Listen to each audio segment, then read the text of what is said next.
Cashflow Diary Podcast, episode 562. Welcome to yet another exciting episode of the Cashflow Diary Podcast, the podcast that teaches you insider tips, tactics, and strategies for creating leverage streams of cash flow into your life. Learn from top-performing entrepreneurs, business owners, investors, and thought leaders from across the globe as they share their secrets to success. Like what you learn on this and other Cashflow Diary podcast episodes? Go to learninvestingnow.com and sign up to receive powerful tips and information that will help you succeed as an entrepreneur and investor. Now, here's your host, investor, entrepreneur, business owner, educator, speaker, author, and master facilitator of Robert Kiyosaki's cash flow game, Jay Massey. So for those of you watching for the first time, here's how this works. For most of you, when you type your questions, I'll be able to see that on the screen just right over there. For those of you inside of our student group, what we have is I've remembered this time to bring up my phone so that I should be able to see your questions. Yes, I see them. They're coming through, which is great. So you guys type your questions in the chat, or if you want to go to one of the public places on the Facebook page, Periscope page, YouTube, my Facebook profile, and all other places, make sure you type it in the chat and I'll be able to see it. And as you guys know, we also are going to be doing calls today. So if you want and you want to talk with me, you'd be able to do so. Just dial 417-352-2274. Again, 417-352-2274.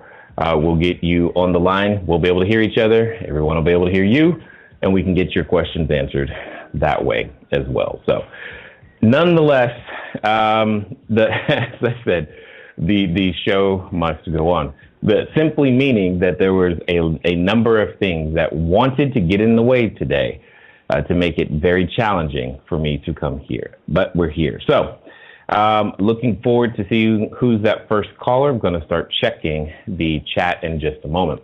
For those of you who this might be the first time that you're here, my name is Jay. Welcome. And Cashflow Diary, what we've been doing for quite some time, is helping individuals transition to that entrepreneurship lifestyle. We don't just talk about it, we are about it, in the sense that we practice what we teach.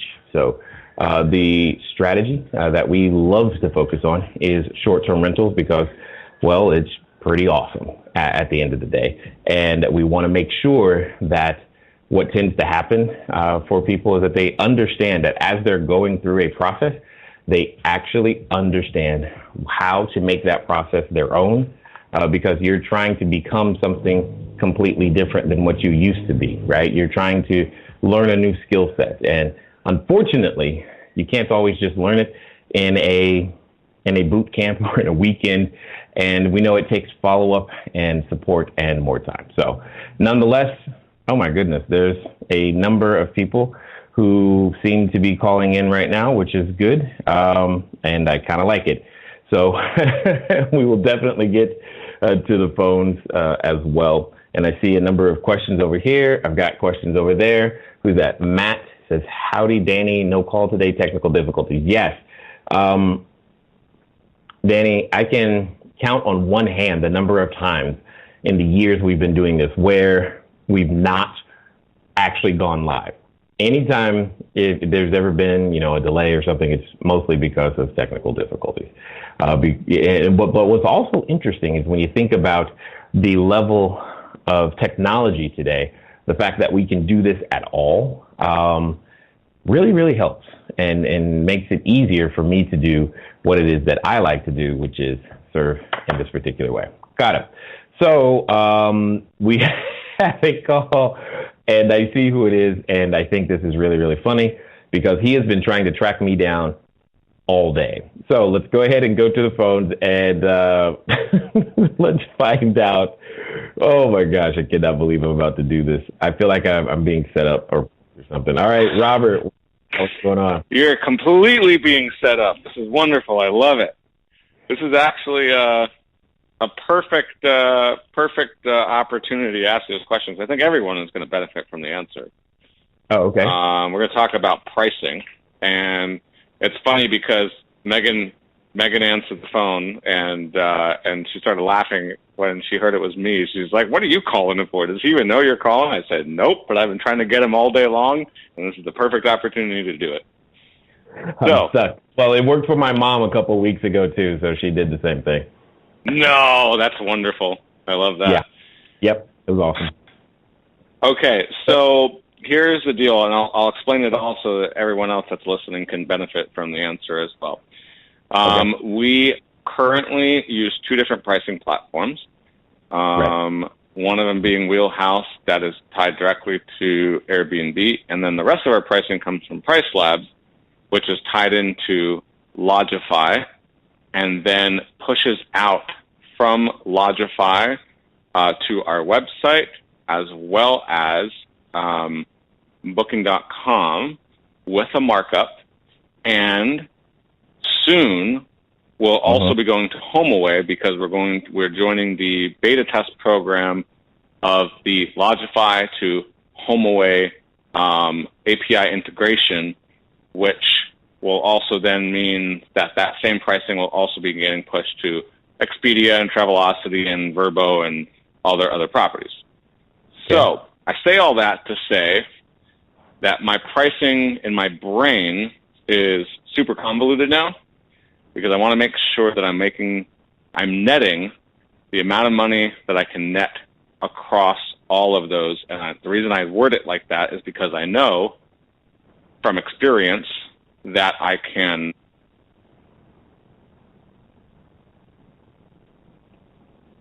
Hello? And, hold on a second. I lost you for a second. Okay, yeah, the other line was ringing. So anyhow, the reason I word it that way is because I know that I can theoretically, in a normal world, I can make the most on Booking.com, and then HomeAway, and then Airbnb. But my problem now is I want to start targeting people who would be renting our place for some type of insurance claim or insurance reason. So specifically talking with relocation companies who pay the absolute highest dollar. So if I'm using a tool like PriceLabs, yes, which will moderate my price based on a low, a target, and a high, yes, how do I first and foremost set up PriceLabs so that the price coming across to my website is good for the relocation companies? And then what changes do I make for the other websites in terms of markdowns to make sure that I'm netting the minimum amount that I want to net from the Booking.coms and HomeAways of the world? Got it. Well, you said it exactly the exact way that I would think about it. And let me see if I can. Let me pull up a way to draw on the screen, because what you want to do. There we go. So what you want to do is something similar to. Okay, perfect. All right, so what you're going to do is something similar to what I'm drawing right now. You're going to have so you got PriceLabs is how I heard it here. Okay, and then that's going to Lodgify, correct? Yes, and I'm actually trying to get video because I lost your video when I connected to my phone because I was watching on my phone. So I'm frantically trying to pull you up on Facebook right now. Okay. Facebook's going to be a tad delayed, so it's going to look funny. It's going to feel funny. Okay. How about YouTube then? They're all going to be delayed. What's your? Oh, got it. So I'm writing it out, but the only anyway. So I'm writing it out so that you can see it, and if it's like I think, at least based upon what you described, then this is okay. I see it now. Yep. Perfect. Okay. Can you get rid of your headshot in the window? I can't see some of what you're writing. That's fine. So that's how I see it. Is that accurate? This is what you're talking about, right? Price Labs to Lodgify, your website, booking.com to HomeAway, and website is primarily being used for the direct bookings, like this. Correct. Now, the direct booking also has two trees to it. One is pricing for relocation companies, and then one would be pricing as direct bookings for repeat customers from the other platforms. Got it. So you're saying you have a relo here, and then you're saying repeat customers here. Is that correct? Yep. Of all of these, yes, go ahead. So of all of these that I'm highlighting right now, which one would have the highest price? The absolute highest price? I think I know the answer, but I just want to make direct bookings to relocation companies. Got it. All right. So then what I would do is that I would have Price Labs be reflective of this price. Okay. Okay. Now, go ahead. Go ahead. No, I was going to say now, knowing that Price Labs works on a low, base, and high. Mm-hmm. If I want, let's say on a 2-bedroom, and I'm throwing out a number here for example's sake, but let's say I want to net $250 a night for a 2-bedroom from a relocation company. Okay. Where does that number go? Is that in the lowest column, or would that be in the base? Okay, so what you're saying is you want to know where to put 250 because you know that at a minimum you want 250. Because if that's the case, correct, then that's going to be in the low. Okay.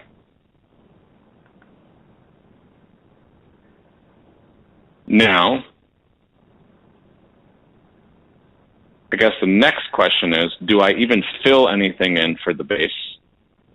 And the reason I ask that question is because I'm obviously going to be marking down for all the other platforms. And if I'm going to be marking down, how do I would do that if I know the range? Number it's using. Can you say that again, please? I would fill something in for the base because otherwise you don't know what number it's going to be using. And you're going to want to know that. Because it's hard to do a markdown from an undetermined number. So, because otherwise the software Price Labs is going to impute a number, but what number is that? So what should the markdown be from that to anything else? I don't know, and neither would you. Well, the markdown is from the price that's being populated into Lodgify, which is being dynamically generated by that's exactly my point. But I would want to have an anchor for that dynamically generated price, as opposed to having even that price being dynamically generated, which again is fine, except you don't unless you're just okay with a flat delta between the two without actually knowing. Because here's the next question you're going to ask me is how do I make sure I net the right numbers from any of the other channels? And we're never going to know what that base price is that we're calculating from unless we put something there. Yeah, so my thought was that if the lowest is 250, then I would figure out what I want to net from the others and do a markdown based on that. Okay, you can do it that way. That's fine. That's completely. And now my third concern is, let's say I get the price correct, let's say for a booking.com, for instance, because this is something I've been dealing with recently where my pricing has been off on booking.com. It's actually been fine for an occupancy of 2, but as the price increases, it's far too expensive for 8 people, and I know I'll never get a booking because we're talking $450 a night in a 2-bedroom at a time where I know that I'm probably only going to make around, in the real world, a real reservation is going to come in around $300. Understood. So how do I account for the extra guest fees? And then the same thing with the relocation companies, right? So the relocation companies, they get a set number approved by the insurance company. If I have a family of 6 coming in, and they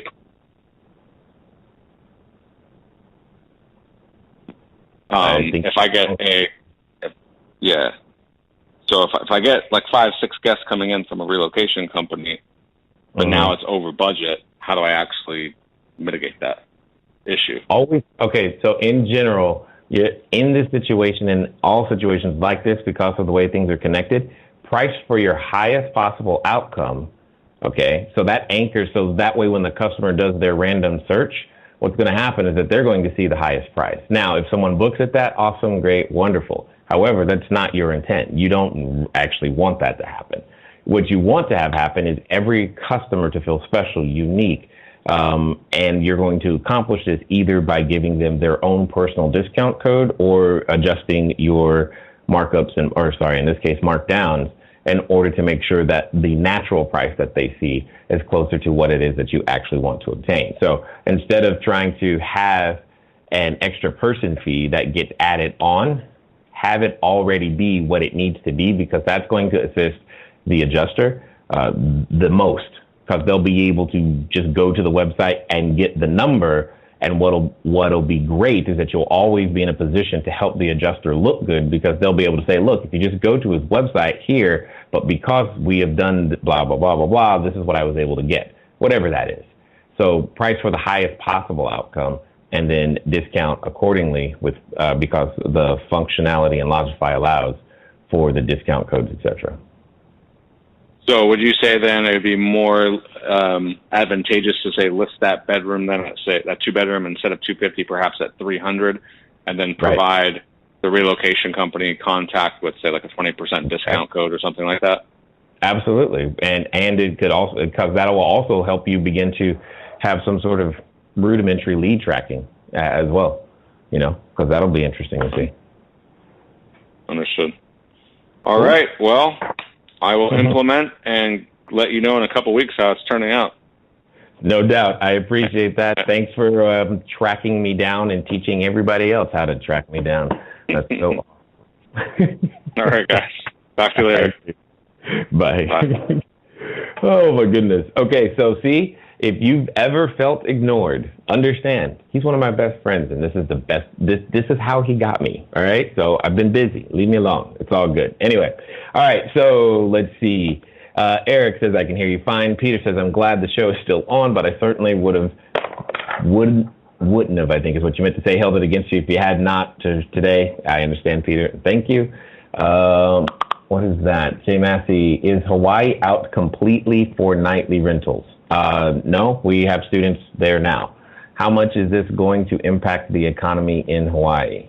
And what are the hundreds of people going to do that current properties that they have on Airbnb, VRBO? Okay, I'm not quite sure what you're referring to at this particular moment, David Hernandez. If there's something that happened today in Hawaii, I have not been made aware of it. But we have active people there now who will be active after. I don't know why they would ever stop, because it's Hawaii. So if there's something in particular that you know of, something new that was just passed in some way, shape, or form, then feel free to let me know, and I can definitely give you some thoughts on it. But ultimately, here's the thing that I want to say.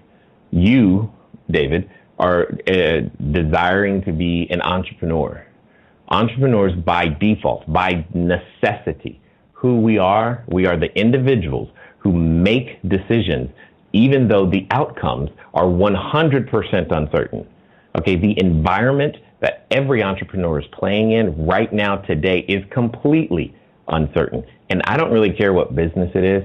So let me say it in a more clear, direct way. Every business has regulations and changes. It's a part of business. So how are entrepreneurs going to respond? Some people are going to quit. That's what's going to happen. Some people aren't going to quit and figure it out. And other people are going to waffle back and forth until someone tells them what to do. And those sometimes get bought by other people. It's one of those three. How that looks and what that looks like and how you actually implement that changes from, company to company, time to time, and it depends on what it is that you're adjusting to. But at the end of the day, the entrepreneurs, we adjust.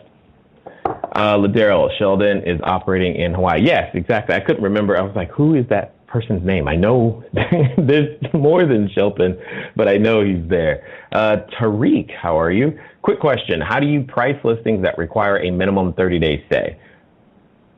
That's an interesting question. What if there is a 15-day gap between 2 monthly reservations? Would you keep a 3-month booking window? That's an interesting question. And when it comes to pricing, Tariq, I'm not trying to blow you off, but I'm just also trying to make sure that everybody understands that pricing is by far the most difficult question. Oh my God, I forgot about the people on the phone. I'm coming right now. I totally forgot. Anyway, the quick question, pricing is by far the most difficult thing on the planet. So when you say, how do you price it? I don't know how to answer it because there are too many pieces, too much information. I can't give you a number. You have to have a pricing strategy, first of all. You also have to have a pricing methodology. You also are going to want to know, are you the Walmart, Target, or Nordstrom in the area? You're going to need to know your cost. You're going to need to know your break even. You're going to need to know what margin is acceptable to you for you to hit your ROI, especially if you have debt service in some way, shape, or form. There are too many other factors to be able to answer that question. But I can sum it all up by saying this: you're going to price it profitably. That I can tell you no matter what. And if there's a 15-day gap between 2 monthly reservations, then there would be a 15-day gap between 2 monthly reservations. I don't think I understand the question, other than I think what you're trying to say is you don't want to lose that revenue.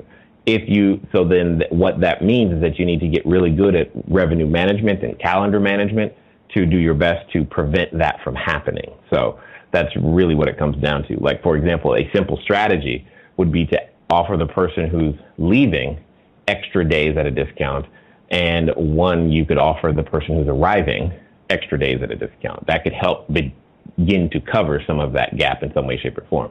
There are many ways to cover gap days, but I think that's what you're asking me. And then, would you keep a 3-month booking window? I'm not even sure what you're referring to, but, well, I think I know. I'm guessing, Tariq, because again, the questions are kind of out of context. I'm assuming you're saying keeping your calendar open 3 months in advance. I think you're going to need to open it much further in advance, and that's also dependent upon what type of property you're using. So I don't know how big the property is. Like, the bigger the property, the more in advance you need to have it in general. So all of this is to say, who are you serving, Tariq? These are all questions, again, that we cover module 1 in a lot of our materials. All right, so I'm gonna get to the phone. I'm gonna do my best to get their question, get it quick. I see all the questions piling up. We will get them answered, but I wanna get to the phone real fast. And let's see who this is. Okay, I think I know. Hey, Dave, what's going on now? Hey, how are you? At this moment, I am okay and together. But before we go anywhere, I have to ask you a question. Last time we talked, we gave some very specific instruction. How much of that have you actually done? Hello there, entrepreneur. This is Jay Massey, and what I want to say to you is that the number one mistake that I have ever made in business, number one, has been waiting too long to do the books, waiting too long to get the bookkeepers, the accountants, the CPAs, the CFOs involved, and I don't want you to make that same mistake. That mistake cost me over 6 figures, and now for a significant discount, you have the ability to get your books together using FreshBooks. So what I want you to do is I want you to go over to gofreshbooks.com/cashflow diary. Again, that's gofreshbooks.com/cashflow diary. FreshBooks is the easy to use software designed to help you, the small business owner, the freelancer, get organized and save time on invoicing, getting paid faster, keeping those books in order so that it becomes a bonus for you to do your taxes as opposed to a burden. Go over to gofreshbooks.com/cashflow diary and get started today. And now let's get back to the rest of the story. I am striving every single day to do exactly what we talked about. which is perfect the process, make the process king, and not me doing the work. Tangibly different than the last time? What could anyone observe and say, okay, since the last time, this is the progress that you made? Since we've talked, I've done a lot. I have put all of the maintenance logins of all of the apartments in LastPass for my VAs to do. Awesome. I have given explicit instructions on how to deal with Noise Aware, Nest, and August locks. So some SOPs. That's good. SOP, and probably about like 3 or 4 other things that I've been doing. I've handed over to VAs with like explicit instructions and Loom videos. Awesome. Loom is awesome. So now there's just like about 1,000 other things I got to give to them until I can sleep normally. But we're getting there. Excellent. Then you may pass. What is your question, sir? Okay, I appreciate that. The lighting and video looks amazing. Thank you. Since you've changed over, it looks great. We're doing our best. All right. My question today is: I know you have in our text that when we're looking for apartment buildings, for small apartment buildings, to drive to the neighborhood, look for help wanted signs, and look for owner operators or small property managers that are actually in the area. Some of us want to attract small apartment owners in areas that we're not close to. What do you mean? I'm looking for other neighborhoods that I'm not close to. I want to find small apartments in cities that are not in California that I want to expand to. Got it. And the usual way is through finding them through apartments.com, looking for the small apartments and apartments.com and Craigslist.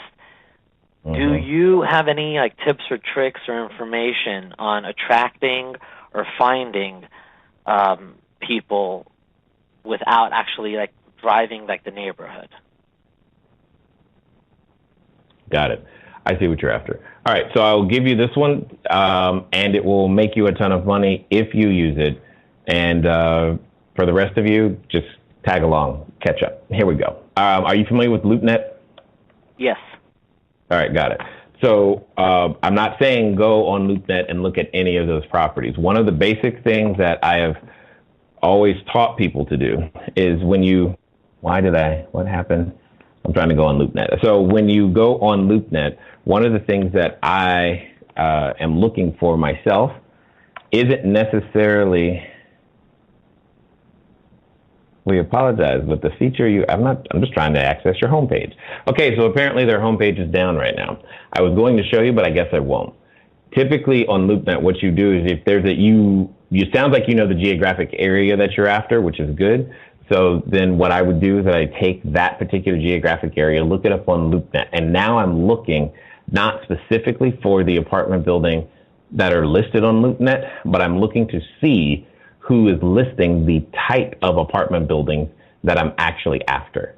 Or whoever the head honcho is in that particular area. Typically, they're going to be the ones with the most listings, sometimes the oldest listings, simply because they've been around a while. They've got stuff that has high days on market, et cetera, or cumulative days on market. And then I'm going to get on the phone and talk to them, not about that listing, but about the listings they have not yet put on the market, because they're going to be the ones to know and probably create the shortest time frame between contact to actual close, so to speak, in some way, shape, or form, of either who's in trouble or who's got the type of inventory that I'm looking for. Now, I understand you're not looking to buy it, but it's still going to be your fastest way to find it, because even if that particular realtor does not have something for you to purchase or doesn't have an immediate pocket listing, what they do know is who is the property manager, like the top 1, top 2, top 3 property managers of that particular class of real estate in that area. And they can at least give you that person's name, phone number, and information. And then obviously, once you get that person on the phone, you're going to do the same thing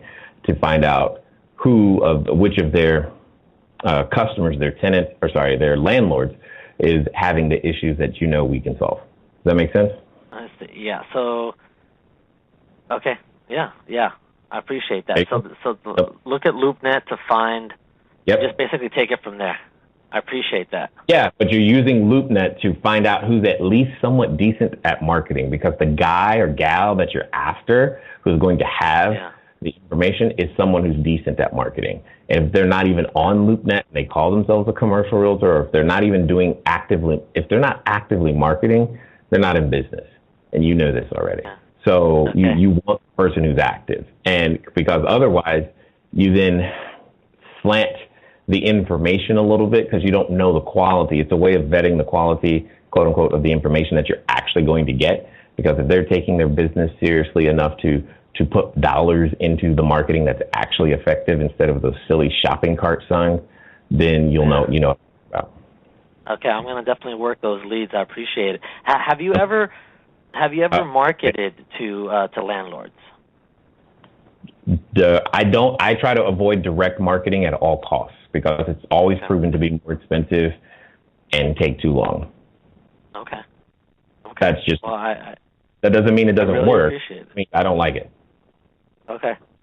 Cool. And have you expanded outside of Southern California yet? I know you're going to get like a bunch. The intention is to do so, but we have not as of this particular moment. Stay tuned. Okay. Trust me. You'll know when. All right. Okay, well, thanks again. No problem. Awesome talking to you. All right, bye-bye. Okay, bye. Okay, let's see. We've got some more questions that have come in. This is good. Let me see if Ed Zoll. I don't know if I pronounced that right. I'm sorry. I'm so glad you're doing these Facebook Lives. You're welcome, Ed. I'm here literally for you. That's like why we're doing it. Let me see who else is that. Sumaita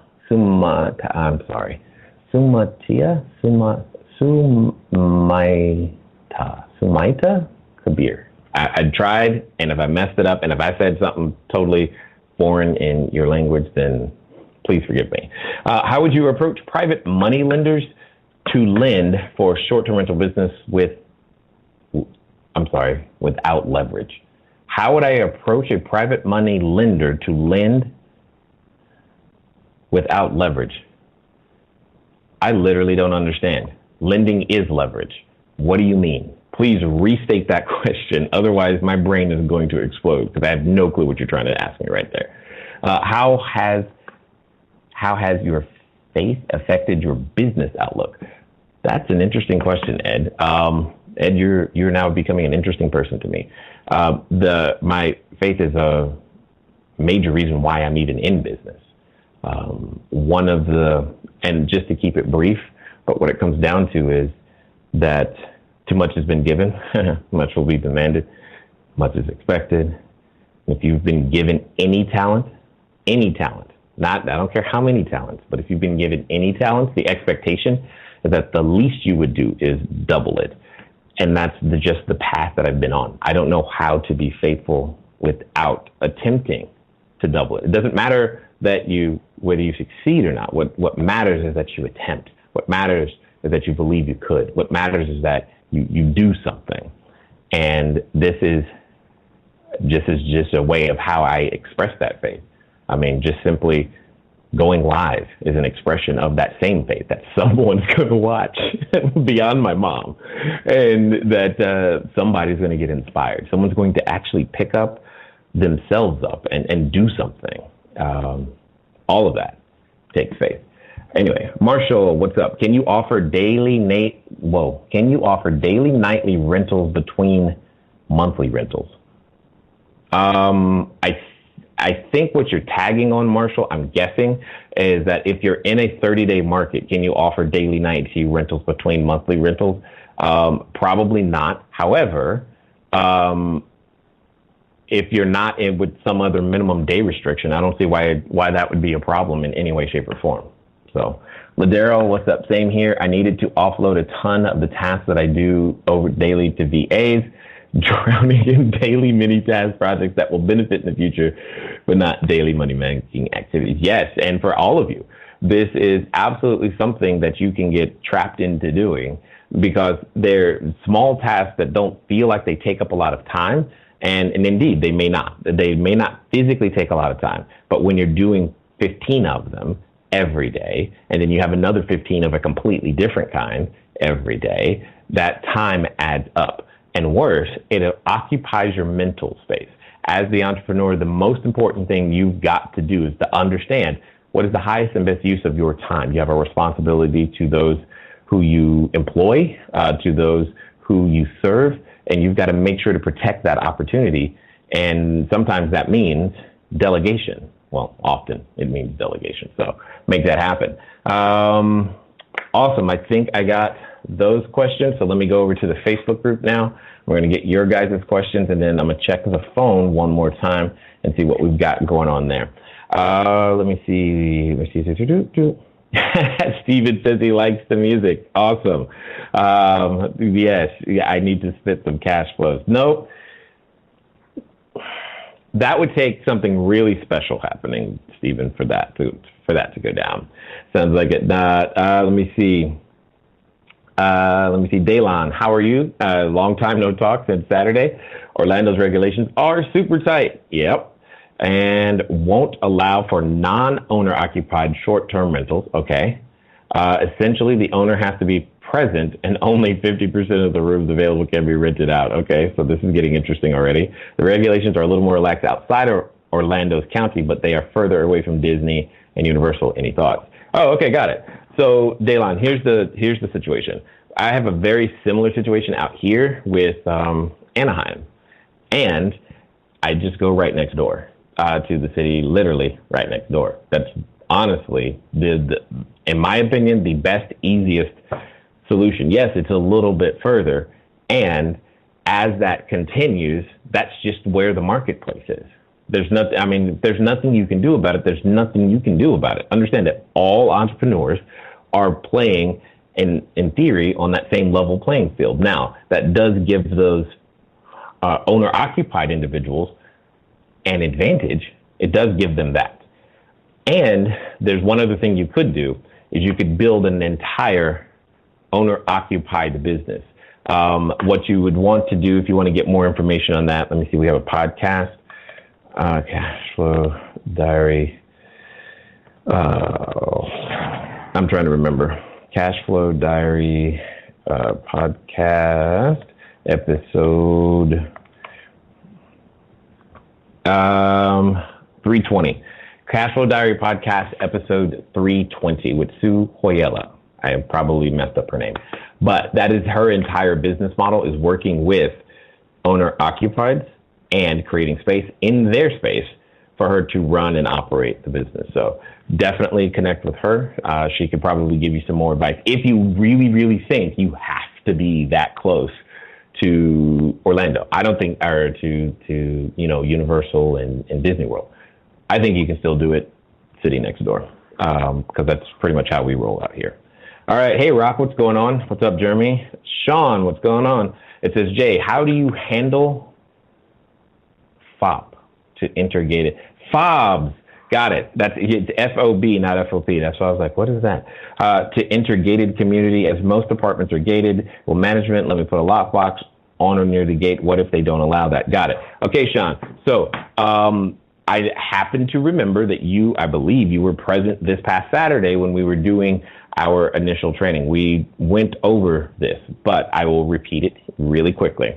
Anytime you have the key fobs or the gate remotes or all those other things, at the end of the day, here's what you're going to do. You're going to put those items inside the unit, okay? Assuming that the answer to the following question is something that's acceptable to you. And if you remember, Sean, on the property evaluation worksheet, we have that entire sheet of checklist of questions. Here is one of them. You're just going to ask them, when you order food, like if I ordered pizza, how does the pizza delivery guy get to the front door? Once you've answered that, then you're good. If they have a process for how the pizza delivery guy gets to the front door, whatever that process is, is what your guest is going to have to do the first time. After that's done, inside the unit should be all the key fobs, the gates, the remote controls, or whatever else passes that they might need, all right, in order to make that happen. If for some reason that is not possible, and here's the answer you don't want. The one answer you don't want is, oh, you have to come downstairs and meet them. That's the answer you don't want. Okay? When you hear that answer, that's when you have to get really creative. And sometimes it can be something as simple as a lockbox, but oftentimes either the management or the ownership doesn't like the look of lockboxes or string of lockboxes on the property. So that then becomes an issue later. So you have to get creative. All right. So, and I've gotten creative before, so creative, in fact, that in one case we've actually built, like physically built, had a wall constructed, ran electricity, all kinds of things, just to build a space to where the guests can come get their keys. Okay. So I'm not saying that that's what you need to do, especially if you're only talking about one unit. But at the end of the day, it's the answer to that question that's going to determine everything. All right, let me check the phone. Whoops, checking the phone again. Yeah, oh, wow, there's more people. Got it. All right, so let's go over to, looks like this is Russell in Minneapolis. Russell, how you doing? I'm doing good, Jay. Hey, what's going on? Okay. So I'm looking at acquiring a property and maybe doing a single-family home for short-term rental. I thought so far for apartments. They were, but this one is my neighbor's house. Like I can see it from my kitchen window. So, okay. And it's a smaller house, and the guests I'm looking to serve are people building homes like one city over. And I've had a couple guests in my apartments where they've stayed for 2-3 months. So now I'm looking to acquire this house, fill it, keep it pretty simple. And then now I've offered a couple financing options. So I'm not sure. I'm kind of stuck. Okay, so what's the question? Help me understand. What specific, are you stuck on the financing, or what are you stuck on? I've never done single-family homes, right? So it's a 30-day minimum in the city that I live, and I'm used to working nightly rates, right? So got it. Well, okay, so now you have a completely different system and a completely different marketing way of marketing. You realize that, right? Yeah, that's kind of what I'm calling. I'm trying to look like, should I do this? Okay. What do we got to look for? Well, and that, okay, so here's, and again, you've known me long enough now to know that I'm just going to shoot you very straight. You have 9 units.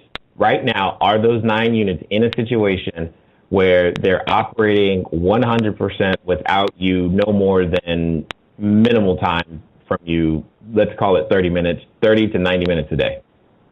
No. Okay.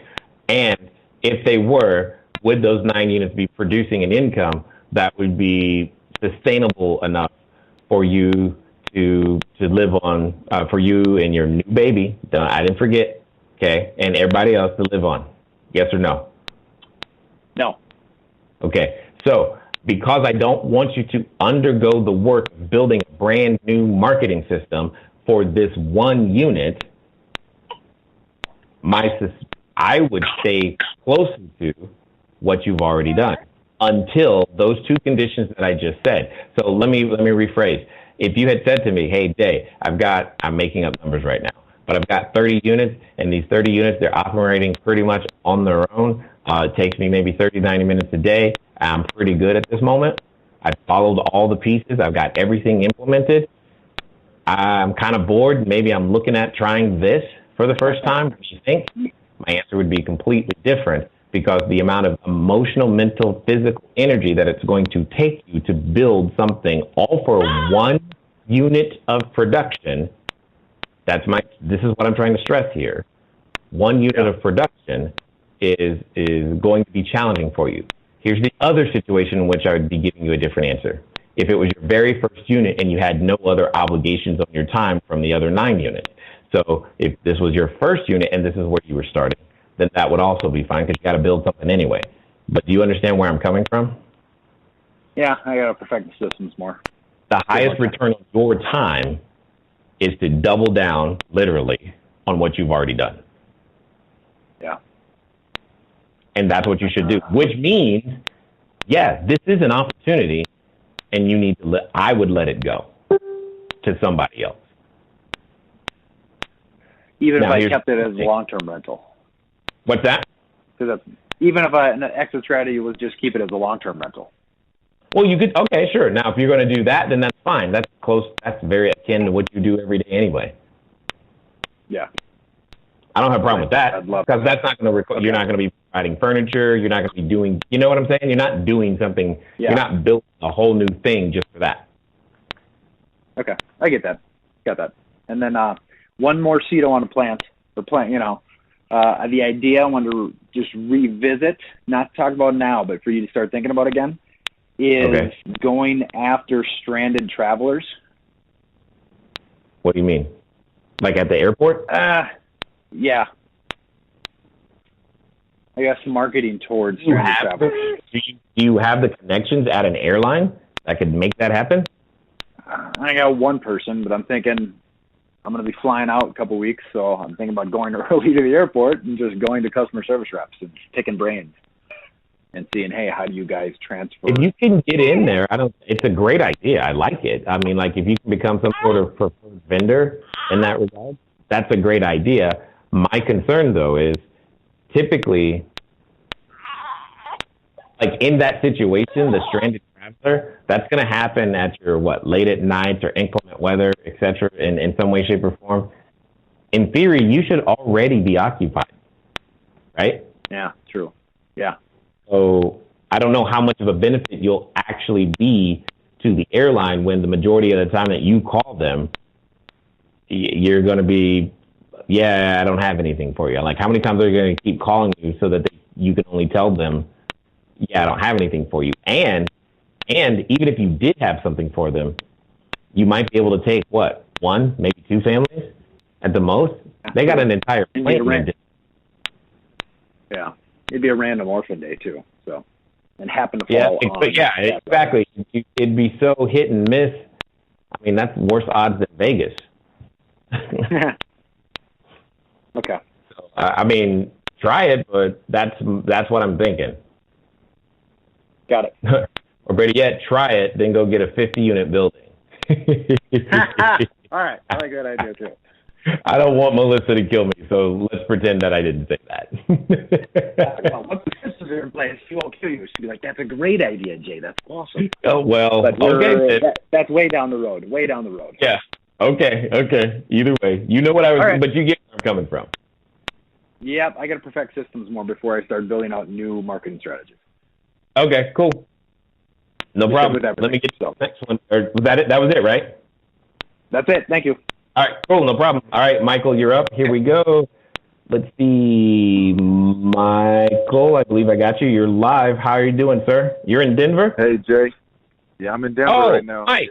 This is Mike. I'm not used to I've never Michael. So it's weird. I'm like, it's a new Michael from Denver, and then it's not. Right, it's me. It's all good. So, what's up? Yeah. Man, sending love first off, you're in my prayers, brother. No. Man, so we're having these inquiries from Airbnb. My Smart B&B responses are being off. So I'm getting, that's happening maybe 4 or 5 times where I'm getting inquiry from a potential guest, and they have a question that my automated message doesn't address. And so I have to go in there manually to readdress the question, and by then I've lost them. So I've not got a response from any of these people that are just giving me inquiries. So I was just wondering about if there's a way to intercept them better before that happens. I did program a message. You know there is, and you know there is, right? You know there is, and you know I know the answer, don't you? I do. That's why I'm stoked. I'm stoked to see what happens. Okay. So inside, and I'm going to see if I can bring it up for you right now, or at least on the screen. Hold on, what's going on? I'm trying to log in. Give me a second. But inside of the messaging component of Smart B&B. What you have access to is something that they call questions. And inside there, all right, what you have the ability to do is to actually, for lack of a better word, pre-program some answers to common questions, right? Something that an automated message doesn't handle. And you also have the ability to train it to recognize questions it does not already recognize. Does that make sense? All right. Yep. So in theory, I'm willing to bet that some of the things that you have received or the questions that you've been asked, they kind of repeat or they're along a similar theme. You know, can I get a discount in? Does this place have parking? And that type of stuff. All of those can be programmed so that inside what is your standard automated response, if the system also sees that that question comes, it will literally insert an additional paragraph inside your normal response and send all of that with their answers to them. Does that make sense? Okay. Yep. So that's the feature that you're looking for inside messaging. I was unsuccessful in bringing it up right now. Okay, hold on. Let me try one more time on this browser. I'm using a different browser at the moment and that could be my. And Jay, when you talk about the uncertainty of an entrepreneur, you're not lying. Especially with the model of this 30-day minimal short-term rental. Yeah. But still, even with that uncertainty, it's not, the numbers are still not lying to us. We've still been full the whole time we've had anything open, and now we have the next unit that we've opened up, and it's tomorrow. It has guests coming in for 66 days. And 66 days? That's awesome. Yeah, it's working. It's really working.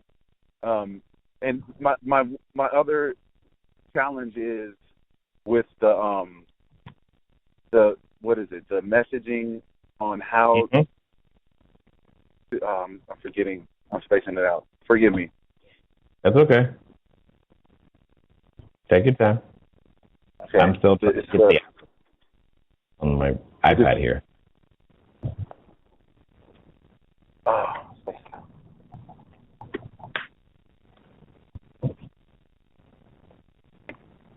Did you figure it out or no? No, I'm still trying to find it in my brain. Well, I guess I can ask next week. I don't want to. He's like, I'll just ask next week. I totally understand, and I get that. So I think I got it now. So what I'm going to do is I'm going to bring up. Come on, go. Going to. There we go, and bring up messaging. Okay, I did not get it. I thought I got it, but I did not get it. But inside the messaging section is what you're looking for, and then you're looking for questions, and then you want to focus on questions and custom codes. One of the other things that I would do is that in the lower right corner on your screen, you have the little help thing. One of the best things that I appreciate about what Pierre and the team have put together is their ability to respond to questions. And I don't know if you saw the AMA he did earlier today, but he's just, again, indicative of how the company is run from the entire time. So I'm very confident that you will get your answer, because I know myself or our staff, we literally talk to them every day, every other day, and we're constantly getting the feedback and answers to whatever questions or concerns that we have as well. But good job on the 30 days, and good time considering so many people were asking me that today. Yeah, it worked. I remember that question, Jay. It was go for it. The address. So the new booking we got with our new unit, it sent the old address to them, our first unit address, So is there somewhere where I'm able to program that response for each booking? Yes, absolutely. Any of the messages you can be as granular as you want, meaning the messages can, in and of themselves, be only tied to one unit. You can have them tied to all of your units. And when you have that's tied to all of your units, you have to use a placeholder, which they call a custom code, And that placeholder, in this case, would be the different address for the different locations. Does that make sense? Yep. So that's what would need to happen in this particular case, which is one of the most powerful features of Smart B&B, is the fact that you're able to use these variables and various nested ways. I mean, because not only can you use custom codes in a standard message, but you can use the custom code in a standard message and have that custom code have a condition. For example, one of the ways that we do this is with our 2 bedrooms specifically. Anytime someone makes a reservation on a 2 bedroom, but yet lists themselves as a party of 1, we have an automated message, or an automated message, that gets inserted that says, hey, this is a 2 bedroom. Your reservation is for 1. And then it reminds them of, the penalty for not having the correct number of people stated in the reservation, blah, blah, blah, blah, blah. Right. But if it's a 1 bedroom, we never need to send that. So it never goes out on 1 bedrooms. But being able to do that, man, that's the magic. How do you think I get down to 90 minutes a day? If that, do you understand? This is part of it right here, is being able to make that happen. Cool? Yeah, definitely. Cool, Jay. And is there scripts for available for the responses and all that? Are we coming up? The messaging templates are going to be added to all of the mastermind students' back office. So stay tuned. We'll let you know when those get released. But yes. Okay, sweet. Awesome. Thank you, Jay, man. We love you, brother. Thank you. No problem, Mike. Be good. All right. So let's get back to some of your questions. I see them coming in. They're coming in hot and fast. All right. So let me see what's on here. Bradley says, well done, good and faithful. Thank you. It's so funny when I'm literally just reading what you guys are saying, right? And then all of a sudden I get it. Then I get it. Well, as I'm reading, I'm like, oh, got it. Shot says, thanks, Jay. I observed that cars that can't get in through the gate just wait there for resident cars to open the gate and then follow through the gate. I guess for the first-time guests, this will have to do likewise. That is definitely one of the options. It's not necessarily the one that I recommend. Again, as I said earlier, I would totally go ask them, how does food delivery? Because the food delivery guy has to get there. Amazon Prime has to get there. It gets there somehow. Well, not Prime, but Amazon Prime Now. They get there somehow. And you want to know what that is. And if that is what it is, then okay, that's fine. But my suspicion is that there's another way that only the food delivery guy knows. All right. And if you don't ask, they're not going to volunteer. They're not going to volunteer it. All right. So let's see. And then stranded travelers will only be for 1 night. Oh, that's another good point, Bradley. You're right. It's not like they would be there for an extended period of time anyway. They would only be there for 1 night. So I guess, Russell, you would have to charge, a really large premium in order to make that work in some way, shape, or form. That would be a massive premium, to make that work. But that's what you would have to do. Okay, let me see. Those are the questions there. Let's go back over here. Oh, wow. Oh, my goodness. Lots of questions coming in today from Facebook. Let me see. I've got that one. Eric, what does this say? It says, should I be talking to everybody and sharing my vision, or are realtors, property managers, government officials, other potential competitors, blockers? Should I be out talking to everybody and sharing my vision, or are realtors, property managers, potential competitors? Got it. Now I understand. Okay. So Eric, I wouldn't be stressed over competitors. All right. Because if you remember from what we went through on Saturday, there's so much to who do you want to serve that it's really hard for there to be that competition, right? It's no different than what we talked about with restaurants, right? It's one thing to say I'm going to open a restaurant. Oh, cool. Well, what type of restaurant? Well, Italian food. And if it's the only Italian food restaurant, but yet the rest of the city has a ton of restaurants, then it doesn't matter. But then you have, if there are other Italian food restaurants, are you the Walmart, Target, or Nordstrom of that particular genre? And are you in the right particular section of town for that? Are you the Walmart, Target, or Nordstrom on that side of town? Because you can have on the other side of town, again, the exact same thing. So it would be very challenging for me to see any of those individuals as competition. If anything, realtors can become great lead sources for, in some cases, apartment buildings and properties. Property managers definitely, okay, and both of them can become sources for tenants, for sure. And government officials can also become lead sources for tenants simply because the government has an intense need for temporary housing because all of those people travel, right? They fly into town, and anyway, your government has a lot of need for travel. So I don't necessarily see those as competitors. Nikki, how are you? Do you suggest container spaces? Oh, got it. That's a unique use case. I've looked into that myself. I thought it would be neat. So let me catch shipping container short-term rental. First of all, was it Nikki? One of the things that I want to say is I don't call it. One of the things I just want to say, if I say nothing else, is let's call it short-term rentals as opposed to a Airbnb. Airbnb happens to be a distribution channel. Okay, it's not your business. Now, for everyone else, what she's referring to is being able to take things like this particular shipping containers like it, turning them into qualified actual places to stay. Shipping container house. Like so, where you've got some pre-built kits that you can find and buy and take those shipping containers and turn them into actual residences. It's a great idea. I've not executed it. I've thought about it though. So I don't see why, I'm not sure of the question, but when you say, do you suggest it?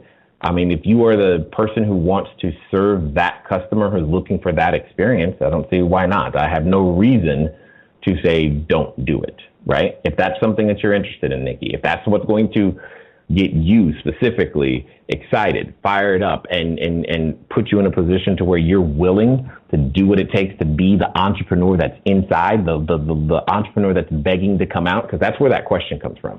That question comes from, I want to do something, and this is what I think I can do about it.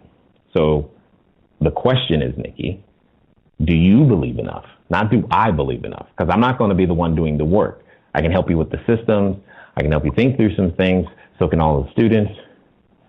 But do you believe? If you believe it, then there's really not much left to ask, here, because, and I'm sure you've seen this by now. People are staying in, I've seen taxis, I've seen missile silos. I think there was a potato once, definitely an airplane hangar, just all kinds of stuff.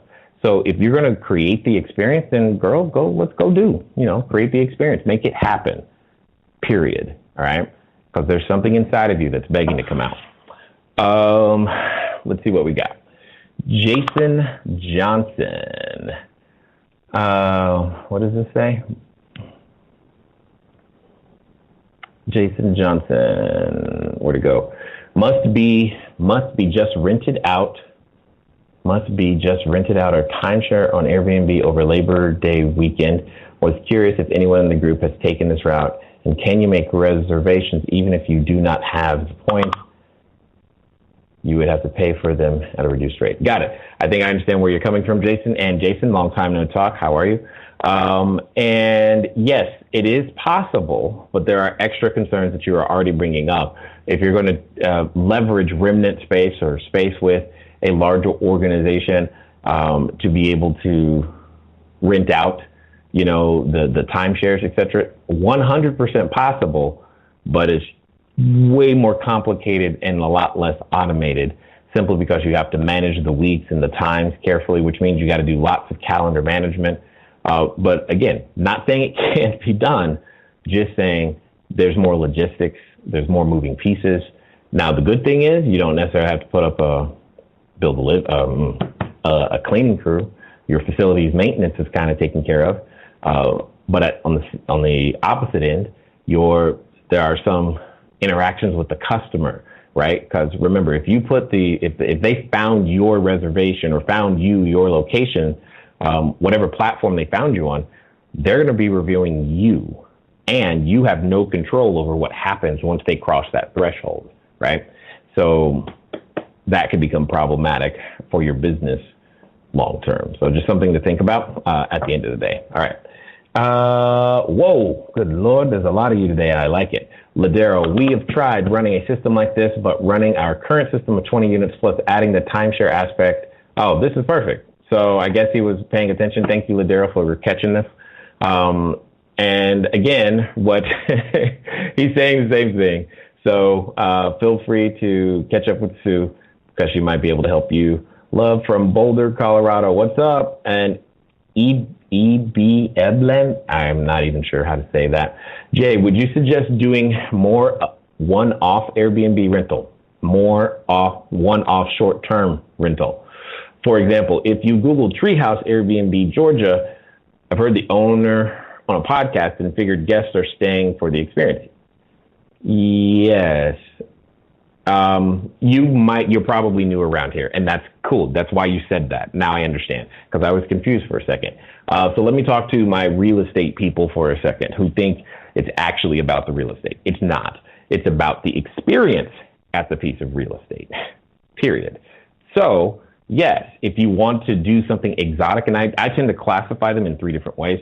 You've got your urban, right? You've got your exotic, and you got your rustic. What you're talking about here, if you're talking about a tree house, that's what I call the exotic experience. It's something unconventional where you get to do, like that's where I meant the taxis and all this other stuff. Knock yourself out. If that's what you want to do, there's nothing wrong with it, okay? And that's just not the model we're after. I want entrepreneurs who want to build and scale something so that they can produce the cash flow and then go buy more real estate or make other investments, whatever that might be. That's really where we shine. We can give you the systems to run it all. That's for sure too. All right. Let me see. I keep getting I don't see anybody on the call. So it looks like one of my team or somebody was trying to get a hold of me.